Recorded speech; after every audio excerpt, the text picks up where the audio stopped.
Hi there, I'm Lorraine, and this is the story of how my own mother chose to protect my sister by tearing me apart, and then demanded I apologize like it was my duty to be destroyed. One betrayal opened the floodgates to even deeper wounds. Have you ever trusted someone so much, only to realize they were never on your side? Before we dive in, what time are you listening to this, and where are you watching from? Drop a comment below. I'd really love to know. The hum of voices barely covered the tension that clung to the air. I stepped into the familiar but suffocating house in Pikeville, Kentucky. The scent of lemon polish and baked ham trying too hard to erase what could never be hidden. Everyone smiled. Too wide, too rehearsed. The living room was decorated in muted blues and faded family portraits that told a story far kinder than the one we lived. I caught sight of Brielle immediately, the golden girl, basking in a circle of admiring relatives. Her laugh, delicate and sweet, floated across the room, while I hovered near the doorway, unsure where to stand.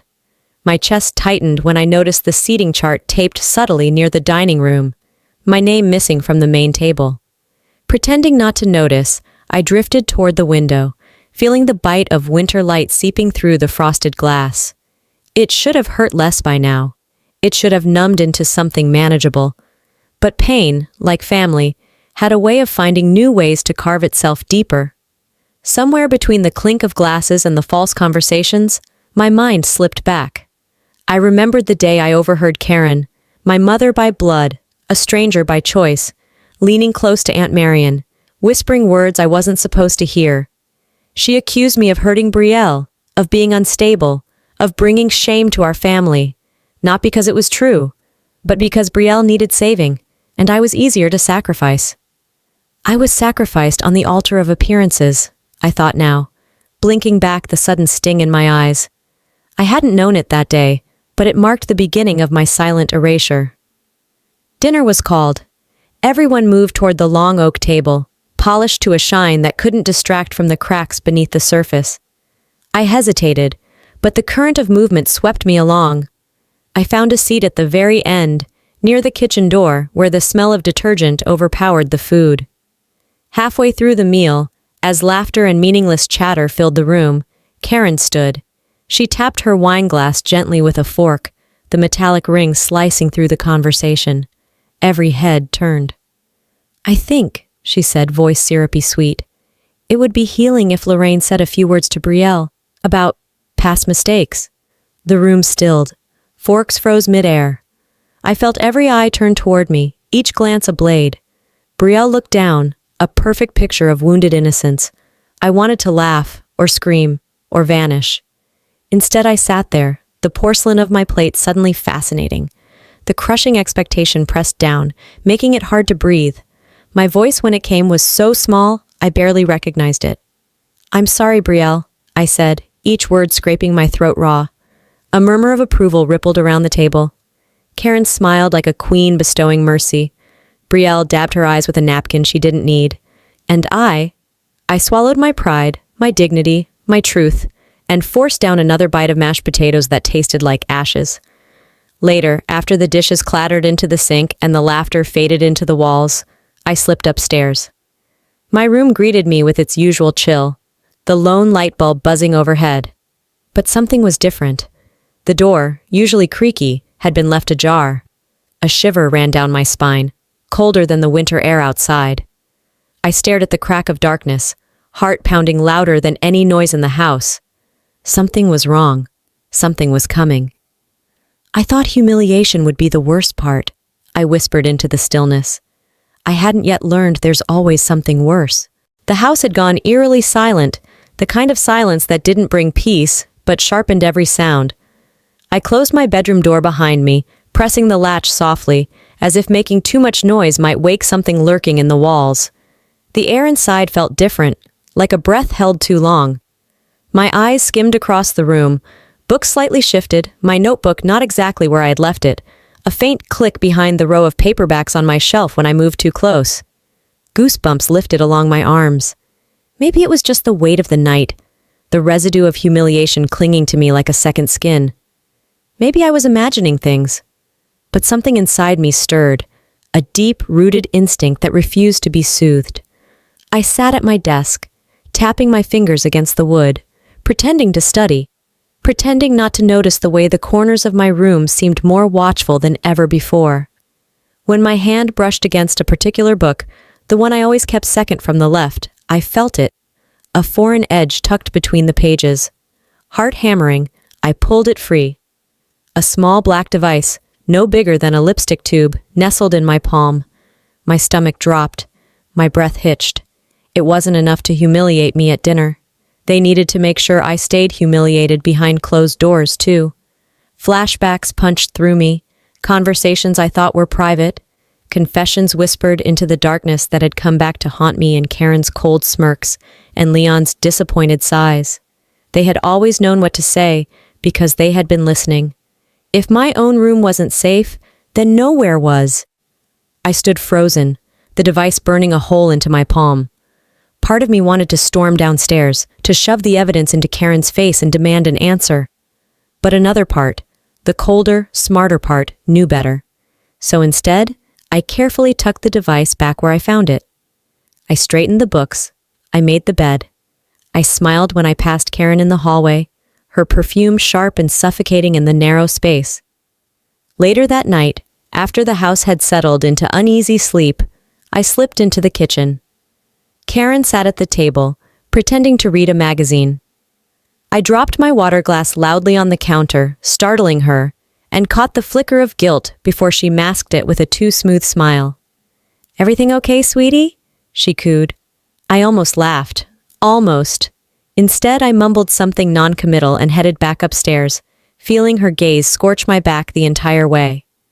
The next morning, when I casually mentioned I was thinking of changing my study habits, Karen's reaction was instant. A slight narrowing of the eyes, a tightening at the corners of her mouth. She was worried. Good. I knew then that confronting them outright would only get me labeled hysterical, unstable, everything they'd already whispered behind my back. No, if they wanted to play games, I would let them. In the solitude of my room, I pulled an old spiral notebook from the bottom drawer of my desk. Its cover was frayed, the pages yellowed with time. It had once held doodles and secret crushes. Now, it would hold something else. I titled the first page carefully, "They Watched Me." Underneath, I started a list. Hidden recording device found on shelf. Karen overly informed about private conversations. Changes in family behavior after private thoughts spoken aloud. Each word steadied my hands, each line sharpened my resolve. They watched me. Now I would watch them too. The acceptance letter sat unopened on my desk, an unspoken promise trapped in a plain envelope. The ticking of the old clock on my nightstand filled the room with a heavy, mechanical heartbeat, each second passing like a reminder that time was running out. I sat in the dim light of my bedroom, tracing the cracks on the wall with my eyes, feeling smaller by the minute. The walls seemed closer than usual, as if they too were leaning in, waiting to hear what I would decide. The idea of college had once been my North Star, my secret doorway out of a life so carefully scripted by others. But now, with every stolen glance at that envelope, I felt the familiar cold hands of doubt closing around my throat. Downstairs, the clatter of breakfast dishes pulled me back into the present. I stuffed the letter into the drawer and made my way to the kitchen, a sick knot tightening in my stomach with every step. Leon sat at the head of the table, his posture rigid, his eyes harder than the black coffee he nursed. Karen was beside him, flipping through a magazine with deliberate disinterest. Brielle, of course, looked radiant, a perfect halo of manufactured innocence. Without looking up, Leon spoke. "We've been thinking," he said, his voice slicing through the room like a scalpel. "Given recent behaviors, it might be necessary to reconsider financial support for college. Actions have consequences, Lorraine." The world tilted. I opened my mouth to argue, to explain, to plead, but the look in his eyes told me it was pointless. The decision was made long before this conversation. I was simply being informed. I wasn't just losing love, I was losing my life before it even began. The words curled inside me, raw and burning. I nodded stiffly, pretending I understood, pretending I accepted. Later that night, there was a knock at my door. Leon entered without waiting for an answer, a thick envelope in his hand. He dropped it on my bed like a stone into water. "Sign it if you want our help," he said, his tone devoid of anything resembling care. When he left, I peeled open the envelope with shaking fingers. Inside was a loan agreement, a contract binding me to live with the family for 4 years after graduation if they helped pay for my education. Terms and conditions as cold and binding as iron chains. I stared at the paper until the words blurred into meaningless shapes. Conditional love, transactional trust, signed, sealed, and notarized. My hands trembled, not from fear, but from something deeper, something rising slowly, inexorably, like a tide that could no longer be held back. I folded the contract carefully, smoothing the creases with deliberate, steady fingers. I placed it on my dresser without signing it, the paper catching the faint glow from the street lamp outside. If they thought this was my only way out, I whispered into the dark, they hadn't seen how far I could fall and still rise. The morning sun filtered weakly through the blinds, painting pale stripes across the foot of my bed. For the first time in what felt like years, the house around me was quiet, unnervingly quiet. No shouting, no accusations whispered behind half-closed doors, just the steady hum of life pretending to be normal. Brielle's laughter floated up the staircase, light and tinkling, a sound too fragile, too polished. Downstairs, Karen clattered dishes with exaggerated cheer. Leon's low voice rumbled from the den, discussing something mundane, as if last night's war had never happened. Sometimes silence isn't peace, I thought, tightening the blanket around me. It's the sharp inhale before the scream. I slid out of bed, each step toward the kitchen, heavy with the certainty that the ground would give out beneath me at any second. In the middle of pouring myself a cup of coffee, it happened. Brielle, perched delicately on the arm of the couch, swayed once, then collapsed to the floor like a marionette whose strings had been cut. The mug slipped from my hand, shattering on the linoleum.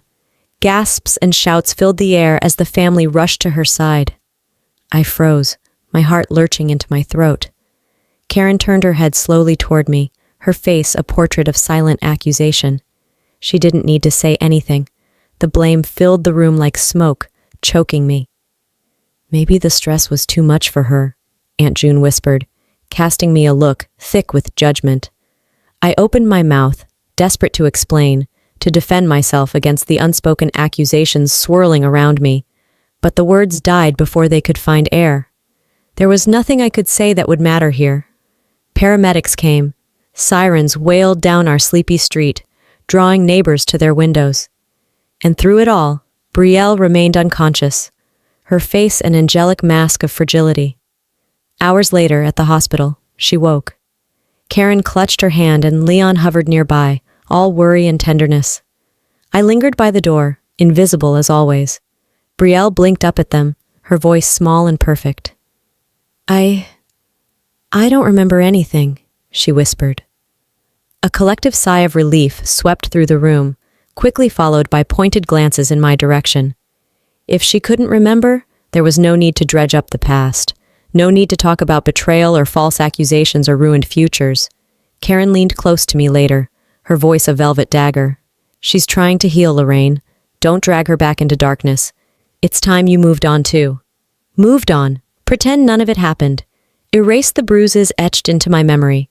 Pretend I hadn't spent years drowning just beneath the surface, screaming silently while everyone else smiled for the camera. It wasn't enough to be wounded. I had to pretend I had never bled. That night, I sat cross-legged on my bed, my notebook open across my lap. I tore out a clean page, the sound loud in the stillness. Across the top, I scrawled in shaky letters. Things they want me to forget. I began listing everything. Every slight, every betrayal, every wound they expected me to stitch up with pretty smiles and polite silences. I pressed my forehead against the cold window pane, staring out into the ink-dark night. Somewhere out there, freedom waited, scarred and imperfect, but mine to claim. I would not forget.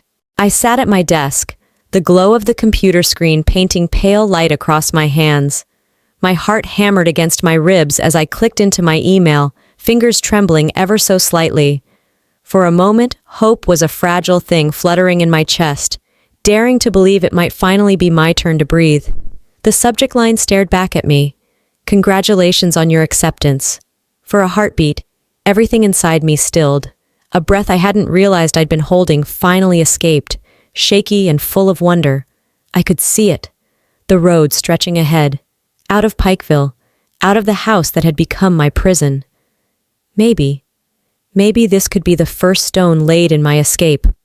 But even as the warmth spread through me, a cold shadow loomed at the edges of my mind. Would they let me have this? I clicked the email open, reading and rereading the words as if they might vanish. I didn't hear Karen approach until she tapped lightly on my doorframe, her smile sugary and sharp. "Everything all right, sweetheart?" she cooed, her voice too sweet to trust. I nodded, tucking the screen out of view, but a seed of dread had already taken root. Days later, that seed sprouted into a twisting, choking vine. A letter arrived at the university from an anonymous source, filled with slander disguised as concern. Claims of emotional instability, references to serious family issues that may affect her ability to succeed. Flashbacks cut through me. The too wide smile Karen wore during dinner, the way Leon's hand tightened on his fork when I mentioned my scholarship hopes. The betrayal hadn't been spontaneous. It had been planned, crafted, prepped. Even my dreams had to crawl past their judgment. I pressed my forehead to the cool wood of my desk, fighting the flood of emotions that battered against the thin dam I'd built to survive. Anger, sadness, humiliation. They clawed at each other for dominance. But it wasn't over. Driven by a gnawing suspicion, I dug deeper, contacting the admissions office under the guise of clarifying my paperwork. What I found nearly buckled my knees. A withdrawal letter, sent in my name, signed in shaky handwriting that wasn't mine but mimicked it just enough to pass a cursory glance. My vision blurred. I clutched the edge of my desk, grounding myself against the rising tide of nausea. They hadn't just sabotaged my reputation. They had stolen my future, signed it away with forged ink and smiling faces. My body betrayed me, silent tears carving burning tracks down my cheeks, my nails biting into my palms until small crescents of pain anchored me to reality. I didn't run downstairs to confront them. I didn't scream or demand answers. I sat there, listening to the clock tick away the pieces of a life they had tried to decide wasn't worth building. Later, as the sky blushed purple with the coming night, I stood by the window, the cool glass brushing against my forehead. The pain didn't shrink, it grew.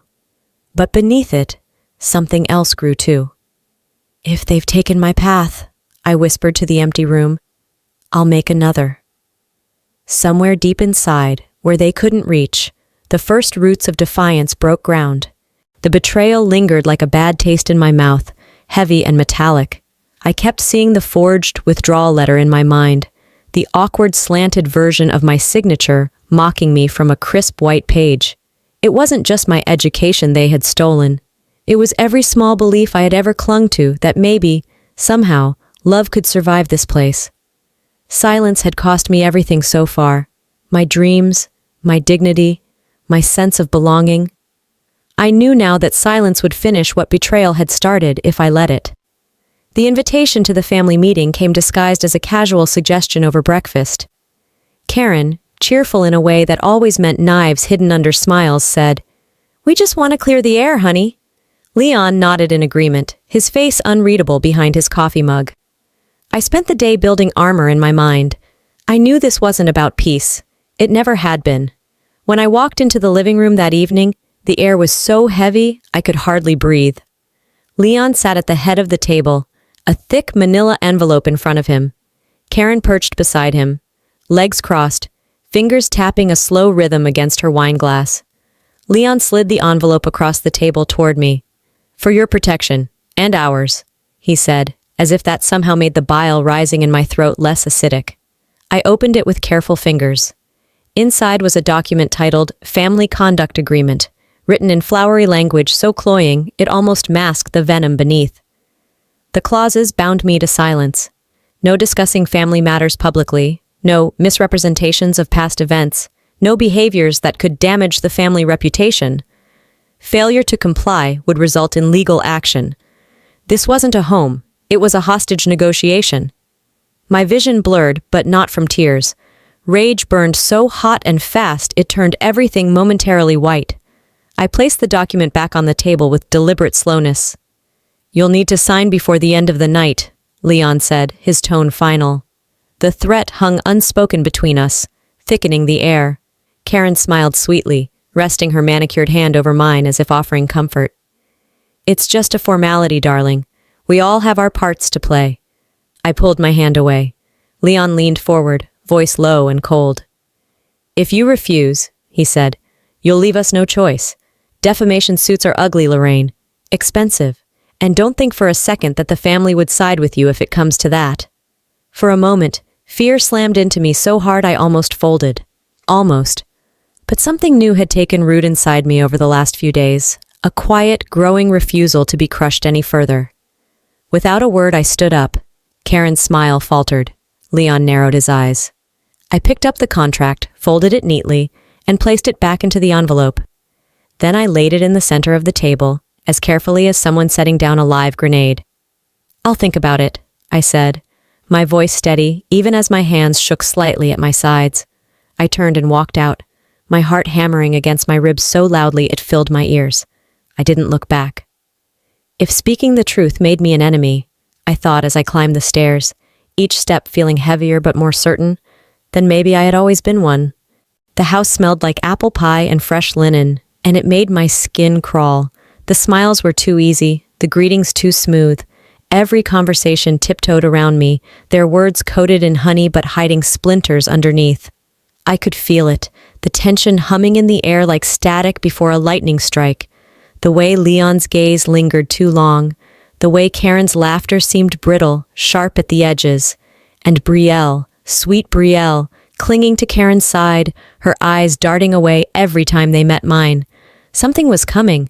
I didn't have to wait long. Late one night, passing by the barely cracked door of the den, I heard whispers.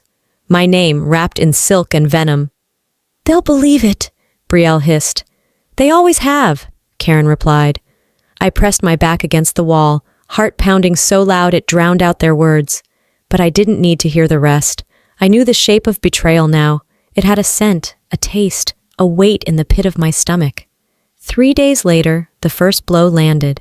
A fabricated text conversation leaked to family, friends, and teachers alike. Screenshots showing me exchanging messages with an unknown older boy. Messages twisted to hint at reckless behavior and emotional instability. The texts were fake. I knew it. But proof wasn't about truth anymore. Proof was about who spoke first and who spoke louder. It wasn't just about breaking me. It was about erasing any trace of who I truly was. I stared at the swirling rumors, the pitying glances, the doors that once stood open now quietly closing. It was like drowning in slow motion, reaching out for help only to find that every hand had been pulled away at the last second. Before I could catch my breath, the second wave crashed down. At a Sunday brunch, where laughter buzzed like static and clinking glasses masked sharp glances, a family friend stood up and told a soft, shaking story. About seeing me acting inappropriately at a park. About witnessing my supposed downward spiral firsthand. No one questioned him. They didn't need proof. They just needed a story that fit neatly into the version of me they had already chosen to believe. I sat there silent, tasting copper and salt at the back of my throat. Every fiber of my being screamed to stand up, to shout, to rip the lies apart with my bare hands. But I didn't. Not yet. If I had learned anything, it was that screaming into a storm only made you hoarse. I left early, slipping out before dessert was served, before the whispers could stick to my skin any tighter. Standing alone in my room, the door locked behind me, I let the silence settle around my shoulders like armor. If survival meant drawing blood with my truth, I thought, staring at my reflection in the dark window pane, then so be it. I grabbed my notebook, flipping to a clean page. At the top, in capital letters that dug into the paper like scars, I wrote, "Evidence they can't twist." It was time to stop waiting for them to tell my story. It was time to start writing my own. The small auditorium buzzed with whispers that slithered under the bright lights, curling around the rows of polished seats. I stood backstage, clutching my speech with fingers that had long since gone numb. Outside, the town of Pikeville pretended today was a celebration, but beneath the smiles and stiff handshakes, there was a different kind of gathering storm. I could feel it in the way the air hung heavy in my lungs, in the forced brightness of every greeting. The ceremony dragged forward, each name called a drumbeat closer to mine. I could see them. Karen, Leon, Brielle, lined up in the front row. Their faces gleamed with performative pride, masks they had polished for this very occasion. Behind the curtain, I overheard Karen's voice, low and sharp. "Make sure you don't sit near her," she told Haley, Marissa, and Jade. "It won't look good if you're associated too closely." I watched from the shadows as they nodded, their gazes sliding away from me like I was something dirty on the floor. Love was a weapon in their hands, and I was the target. My heart should have broken. It didn't. Whatever was left inside me had already withered. I made my way to my seat in the student section, alone among a sea of families stitched together by something I had long since lost. When the applause came for me, it was polite, thin, brittle. I walked across the stage without really hearing it. Then came the coup de grace. Brielle stood, the picture of trembling courage, and with Karen's gentle nudge, stepped to the microphone. "I just want to say," Brielle sniffled, "I forgive Lorraine for everything. I know she didn't mean to hurt the family. She's been going through a lot." The crowd murmured. Some clapped, others shook their heads with pity or disdain. In that moment, every lie they had ever told about me calcified into public record. Afterward, as I gathered my belongings, an envelope slid into my hand, slipped there by fingers I didn't see. Inside was another letter, full of anonymous accusations, this time aimed at discrediting me before I could ever set foot in college. They thought they buried me in shame. They didn't know they planted me. I walked off the stage, not just from the ceremony, but from them, from everything they tried to chain around my throat. The Kentucky sunset spread like a bloody stain across the sky as I pushed through the heavy doors into the parking lot. My diploma was warm against my palm. My freedom, though still bruised, pulsed steady in my chest. I didn't look back. The morning light that filtered through the thin curtains was softer than anything I remembered. I lay still for a moment, letting the weight of the unfamiliar room settle into my bones. Aunt Denise's house smelled like coffee and wood polish, and something simpler. Something like safety. Birdsong drifted through the open window, filling the small space with gentle reminders that life outside my wounds still existed. I pulled the blanket closer, not for warmth, but for the comfort of knowing I could stay hidden here if I needed to. Breathing came easier in this place, but the silence inside me was heavier than the one outside. It wasn't the suffocating silence of my parents' house. It was the kind that lingered after a storm, heavy with the debris of everything that had been destroyed. I swung my feet over the side of the bed and sat there for a long time, staring at the hardwood floor. The cracks in the wood seemed to mirror the ones in me, small but permanent. Later, with a cup of too strong coffee warming my hands, I sat on the back porch, letting the sunlight try to stitch its way into the broken places. I thought about the wreckage I had left behind, the family I had walked away from, the ceremony that had collapsed into farce, the rumors that now spun themselves into small-town folklore. It trickled back to me in pieces. Whispers that Brielle's stories didn't line up anymore, that too many lies told too often had begun to eat themselves. Leon and Karen scrambling to control the narrative, losing more ground each time they tried. I should have felt vindicated. I didn't. All I felt was a dull, aching sorrow for a family that had chosen to shatter itself rather than admit it had ever been cracked. They hadn't broken me. I flipped open my notebook, the one that had once been filled with evidence of their betrayals. Now, on a fresh page, I began to write. Not a list, but a declaration. They broke the family. They didn't break me. The words bled out of me, steady and sure, anchoring me to something bigger than the pain they had left behind. Not revenge, not bitterness, just truth. And truth, it turned out, was more liberating than any apology I would never receive. I folded the page carefully and tucked it into the back pocket of my jeans, carrying it like a shield I no longer needed but wasn't ready to let go of yet. That afternoon, I stood on the front steps of Denise's house, the late summer sun warming my shoulders. In my hand was another envelope, this one thinner, lighter. An acceptance letter to a small college a few towns over, nothing prestigious, nothing fancy. But it was mine. Earned without their help, their approval, or their permission. I wondered briefly if Brielle would ever face real consequences, if Karen would ever sit alone in that too-big house and realize the cost of her careful cruelty. Maybe, maybe not. The truth was, it didn't matter anymore. Freedom wasn't about forgetting. It was about choosing to live, even with the memory. The phone buzzed in my pocket, a voicemail from a number I didn't recognize. My thumb hovered over the play button, heart stuttering in that old, familiar fear. But then I smiled, slipping the phone back into my pocket without listening. Some stories don't deserve a sequel. Looking back, I realized that healing doesn't always come wrapped in closure from the people who hurt you. Sometimes it's choosing yourself again and again, even when no one claps, even when no one apologizes. Walking away wasn't easy. It was messy, painful, and lonely. But it taught me that peace isn't something others grant you. It's something you claim, stitch by careful stitch, even through the scars. What about you? Have you ever had to choose yourself when it felt like the world was asking you to shrink? I'd love to hear your story. Share your thoughts in the comments. Even a simple 1 inch if this story touched your heart. Or tell me where you're watching from. If you didn't like the video, that's okay too. Tell me why. I believe every voice deserves to be heard. If you enjoyed this story and it resonated with you, please consider subscribing to the channel to follow more journeys like this one. Your support helps us keep telling the stories that matter. Thank you for being here.